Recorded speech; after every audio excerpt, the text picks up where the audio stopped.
Apocalipse, versículo por versículo, capítulo 7, a visão dos mártires na glória. Estudando o capítulo 7, versículo 9, o ponto 1, que diz: depois destas coisas.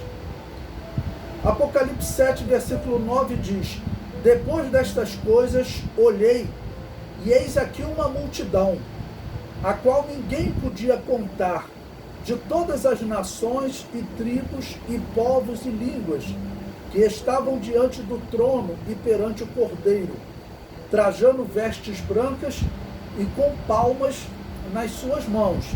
Então, nesse ponto aqui, temos vários pontos a serem observados.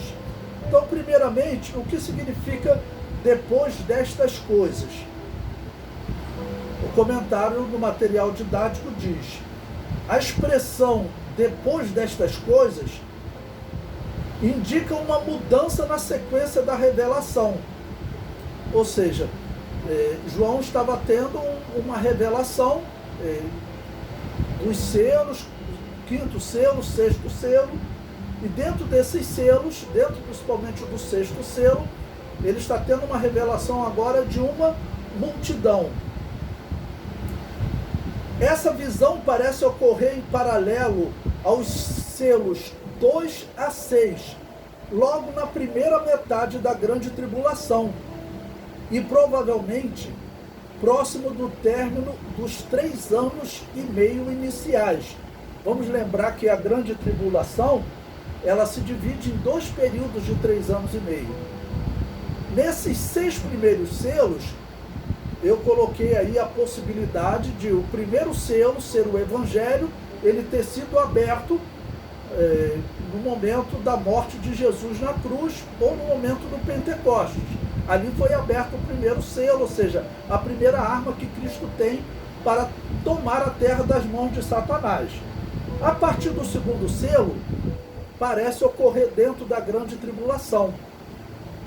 Até o sexto selo, nessa primeira metade da grande tribulação, desses primeiros 3 anos e meio.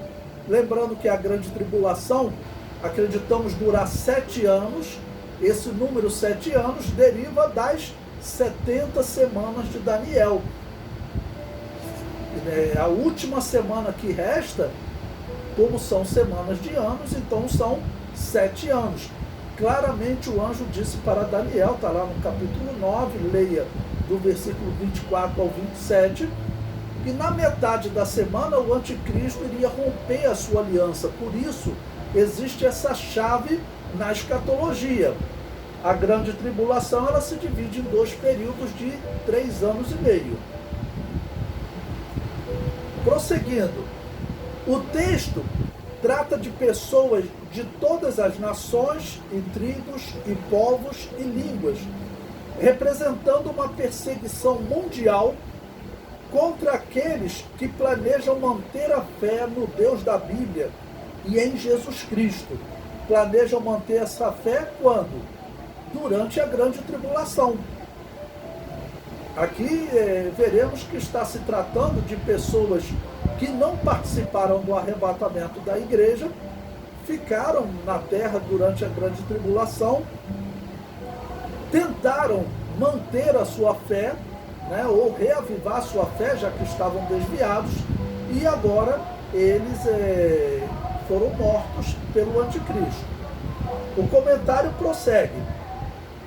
A grande tribulação será um período em que a única adoração ocorrerá a Abaddon, o deus da maçonaria, que a Bíblia identifica como Satanás. Esse ponto aqui é importante porque, na minha interpretação, existe uma grande possibilidade do anticristo vir da maçonaria. A maçonaria, ao que tudo indica, é uma instituição controlada por judeus. E como existe uma possibilidade do anticristo ser ou um judeu romano, ou de outra nacionalidade, mas sendo um judeu, existe uma grande possibilidade dele vir da maçonaria, porque a maçonaria ela é hoje, sem dúvida, o maior poder do mundo. A maçonaria, ela controla os governos do mundo e principalmente controla os Estados Unidos. Toda a fundação dos Estados Unidos, a construção da cidade de Washington, né, o Capitólio construído nos Estados Unidos tem símbolos da maçonaria e foi controlado por maçons. O anticristo se engrandecerá sobre todo Deus, como disse Daniel, no capítulo 11, versículo 36 do seu livro. E provavelmente o fará através de convencimento e não através de imposição. Bom, o anticristo, ele vai certamente dominar belicamente o mundo, ou seja, os poderes estarão nas mãos do anticristo. Porém, como a Bíblia descreve que o engano estará com ele, ele convencerá as pessoas, enganará as pessoas e as pessoas o receberão como sendo o Messias. Inclusive Israel receberá o anticristo como sendo o Messias. As outras nações receberão ele como sendo o salvador da pátria. Provavelmente, o momento do início da grande tribulação, o mundo já estará vivendo grandes dificuldades, ou por pandemias, guerras, diversos problemas estarão ocorrendo no mundo, e esse homem vai surgir como uma solução. O que nós estamos vivendo hoje do coronavírus, certamente está longe de ser o que a grande tribulação vai trazer ao mundo. O coronavírus é um número pequeno dentro do que a Bíblia fala até de mortes da grande tribulação. Se o coronavírus hoje, o percentual de mortes está em 2,4 aqui no Brasil, e no mundo é mais ou menos essa média, a grande tribulação, a Bíblia fala em morte de 50%. Já pensou um vírus envolvendo guerra e outros problemas, mas que a mortandade seja de 50% da população da Terra? É um número muito alto. Prosseguindo no comentário, uma grande questão a ser investigada é a forma como o anticristo convencerá o mundo islâmico a adorar Abaddon. Nós sabemos que o mundo islâmico é um mundo que o radicalismo acompanha eles. E a adoração a Alá é algo essencial para eles. Bom, nós sabemos que o anticristo ele trará uma adoração, Daniel chama, a um Deus estranho, porque está falando de Satanás. Então a pergunta aqui é, como o anticristo fará com que os islâmicos deixem a adoração a Alá e se dirijam a Abaddon, ou seja, adoração a Satanás, com esse pseudônimo, Abaddon, destruidor. Provavelmente ele usará a estratégia da maçonaria hoje. Ela afirma que todos podem adorar os seus deuses. Afirmam que a maçonaria aceita a todos. Sendo assim, sabendo que os outros deuses não existem, o anticristo estará levando os homens a adorar Satanás. É sempre uma pergunta que nós fazemos: por que existem cristãos, se é que eu posso chamá-los de cristãos, que estão na maçonaria? Porque a maçonaria, ela é satanismo, irmãos. Eles adoram um Deus que eles chamam de Abaddon, que a Bíblia claramente, nós veremos nesse estudo do Apocalipse, a Bíblia classifica como sendo Satanás. E nós sabemos que qualquer homem que adora Abaddon, adora Satanás, Deus não vai mais receber a adoração desse homem. Deus, ele não divide a sua glória com ninguém. Deus só aceita adorador que reconheça ele como o único Deus. Esse é o primeiro dogma do cristianismo. Eu sempre enfatizo que a Igreja Católica mudou isso, colocando que o nosso dogma é a Trindade. Eu sempre repito, O nosso dogma é o monoteísmo. A Trindade é uma forma de nós explicarmos o monoteísmo. Tá bom? É um Deus manifesto em 3 pessoas. Aí é a Trindade. Mas o nosso dogma é o monoteísmo. Então Deus, ele não aceita dividir a sua glória com outro.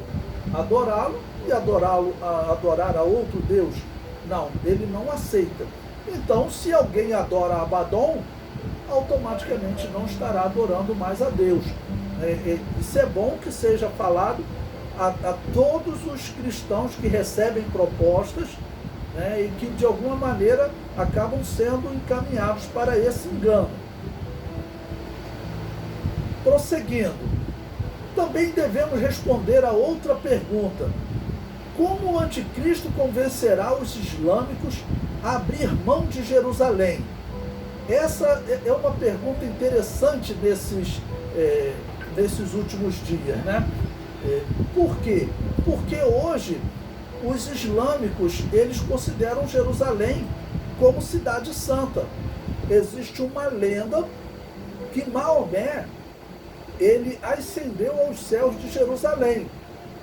Mas nós veremos agora que, mesmo no mundo islâmico, cresce o conhecimento ou o entendimento de que, na verdade, isso é de fato uma lenda, que Maomé, ou Muhammad, como eles gostam que chamem, ele não ascendeu aos céus de Jerusalém. Hoje já existem histórias, né, reconhecidas, documentos reconhecidos até por autoridades árabes, que essa foi uma lenda posterior e que realmente não faz sentido acreditar que Maomé ascendeu aos céus de Jerusalém.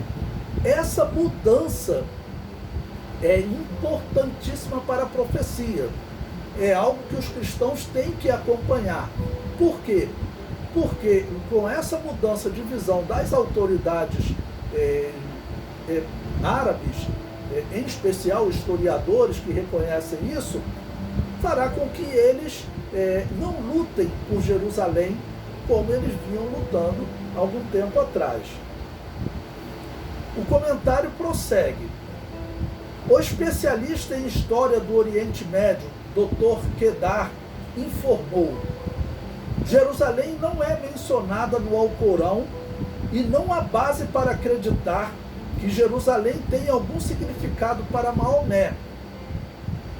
Kedar afirma que a tradição que diz que Maomé ascendeu ao céu de Jerusalém é tardia e não existia nos dias da morte do profeta, logo deve ser descartada. Essa mudança, que é recente, ela é muito significativa. Significa que as portas estão sendo abertas para que Israel consiga construir o templo no monte onde hoje tem uma mesquita. Mas se tem uma mesquita lá, como isso poderá ocorrer? Vejamos. Outro argumento utilizado pelo anticristo pode ser a proposta de mover as mesquitas Al-Aqsa e Domo da Rocha de Jerusalém para o território da Palestina. Essa proposta, irmãos, é uma hipótese, não chega a ser uma teoria, é uma hipótese que eu estou colocando, né? Hoje a mesquita está em um local que eles acreditam que seria a rocha de onde Maomé ascendeu aos céus. Se as autoridades árabes, se o mundo árabe reconhecer que isso daí é uma lenda e que eles devem descartar, essa mesquita, ela pode ser removida de Jerusalém para a Palestina, um exemplo, ou para qualquer outra parte do mundo. Parece estranho você remover um edifício. Eu estou colocando essa hipótese e vou evidenciar que isso já acontece. Mover edifício, mover até montanhas, isso já acontece. Vou citar exemplo para vocês. Isso é possível, pois foi feito com uma montanha de pedra no Egito. Moveram as 4 gigantescas estátuas de Ramsés II para que ela não ficasse submersa com a construção de uma hidrelétrica. Eu coloquei uma figura dessa imagem aí no material didático para vocês, e eu peguei uma imagem que vocês podem ver pessoas perto dessas estátuas, para que vocês tenham a dimensão da altura dessas estátuas, do tamanho dessas estátuas, e ela é toda entalhada na pedra. O que aconteceu? Os egípcios iam construir uma hidrelétrica. Essa região toda seria alagada, e foi alagada. Só que antes de ser alagada, o que eles fizeram? Eles cortaram essas estátuas, irmãos. Cortaram a montanha em volta dela, pedra por pedra, numeraram tudo e levaram ela para uma região 60 metros mais alta, e assim ela não foi alagada. Então, se eles conseguem mover uma montanha de pedras como essa, que você pode ver ali pela altura das pessoas, se nós formos considerar ali que aquelas pessoas tenham 2 metros, tranquilamente essas estátuas aí, a montanha toda ali, deve ter uns 40 metros, mais ou menos, entre 30 e 40 metros. Então, se é possível mover uma montanha de pedra dessa, isso já foi feito, então também é possível você mover aquelas mesquitas, né? E seria atrativo para o mundo palestino. Eles teriam peregrinações para a região deles. Se o anticristo propor, eu não estou dizendo que o anticristo vai propor, estou dizendo se ele propor uma proposta dessa, eu acredito que será bem aceita. Prosseguindo, o mesmo poderá ser feito com as mesquitas. Essa é apenas uma hipótese, mas pela profecia sabemos que o templo será reconstruído. Alguns colocam a possibilidade do templo ser reconstruído ao lado das mesquitas. Pode ser, nós não temos detalhes na profecia sobre como o templo será reconstruído, porque até a identificação do templo de Salomão é difícil nos dias de hoje. Prosseguindo, apesar de não haver nas Escrituras uma profecia que fale do anticristo trabalhando pela reconstrução do templo, faz sentido acreditar que ele participará desse processo. Bom, por que eu coloquei esse comentário aqui? Vocês vão encontrar no YouTube, em alguns livros, alguns intérpretes afirmando que o anticristo vai construir o templo. Olha, isso não está nas Escrituras. Eu até concordo que faz sentido acreditar que o anticristo vai participar desse processo, que vai apoiar a reconstrução do templo. Faz sentido acreditar nisso, né? Mas só não está claro na Bíblia que ele fará parte desse processo. Poderá acontecer de ele, quando se manifestar, o templo já está até construído. Prosseguindo, ele convencerá os homens a segui-lo com a ajuda dos mesmos demônios que irão ao encontro dos reis da terra para convencê-los a participar da batalha do Armagedon. Bom, depois nós falaremos da batalha do Armagedon. Aqui eu só quero aproveitar, né, essa profecia que descreve como haverá uma ação demoníaca para convencer o mundo a participar do processo que o anticristo vai implantar no mundo. Veja, Apocalipse capítulo 16, versículos 13 a 16, que diz o seguinte: e da boca do dragão, e da boca da besta, e da boca do falso profeta, vi saírem 3 espíritos imundos, semelhante a rãs, porque são espíritos de demônios que fazem prodígios, os quais vão ao encontro dos reis de todo o mundo para os congregar para a batalha naquele grande dia do Deus Todo-Poderoso. Ou seja, eles vão convencer os reis do mundo a participarem dessa batalha contra Deus. Versículo 15. Eis que venho como ladrão, bem-aventurado aquele que vigia e guarda as suas vestes, para que não ande nu, e não se vejam as suas vergonhas. E os congregaram no lugar que em hebreu se chama Armagedon.